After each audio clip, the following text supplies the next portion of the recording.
ప్రస్తుతం తెలంగాణలో చూస్తున్నాం అంటే కేటీఆర్ ఒక స్టేట్మెంట్ ఇచ్చేస్తున్నారు తెలంగాణ మొత్తం కూడా మళ్ళీ కేసీఆర్ రావాలి సార్ రావాలి అంటున్నారు మరి దాని గురించి ఏం చెప్తారు అమ్మా పబ్లిక్ మీద ఉంటది ఏదే గాని ఎవరు మంచి పని చేస్తే వాళ్ళని ఎన్నుకుంటారు పబ్లిక్ మా కాంగ్రెస్ పని మంచిగా చేసింది కాబట్టి ఈ పీజీఆర్ వేసిన రోడ్లే ఇవన్నీ తర్వాత మొన్న బాబా బషీరుద్దీన్ డిప్యూటీ మేయర్ ఉన్నప్పుడు కొంచెం హెల్ప్ చేసిండు రోడ్డు ఇది వేయించిండు ఆయన ఈ తర్వాత మాగంటే ఏం చేసిండు రోడ్ కటింగ్ అన్నాడు కథ మా దాకానే ఆగిపోయింది మధ్యలోనే ఆగిపోయింది విష్ణువర్ధన్ రెడ్డి పేరు కూడా వినిపిస్తుంది కదా మరి విష్ణు మంచిగానే ఉండే ఆయన చేతులారా ఆయన చేసుకున్నాడు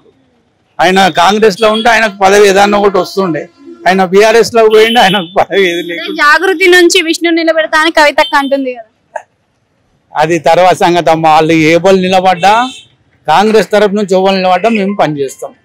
అంటే కాంగ్రెస్ నుంచి అంటే ఇప్పుడు కాంగ్రెస్ లో ఇచ్చే పథకాలు అందరికి కరెక్ట్ గా జరగట్లేదు ఇక్కడ కార్మిక నగర్ సైడ్ చూస్తే మాకు ఇంకా ఇల్లులే శాంక్షన్ కాలేదు అని అంటున్నారు మరి ఎంతవరకు వస్తుంది చూడమ్మా అయ్యేదికి అయితేనే ఉన్నాయి వాళ్ళు పంచుతూనే ఉన్నారు ఇల్లు కట్టిస్తూనే ఉన్నారు ఇళ్ళకు పంపిస్తూనే ఉన్నారు ఒకటేసారి అన్ని అంటే కావు కదా జనం కూడా అర్థం చేసుకోవాలి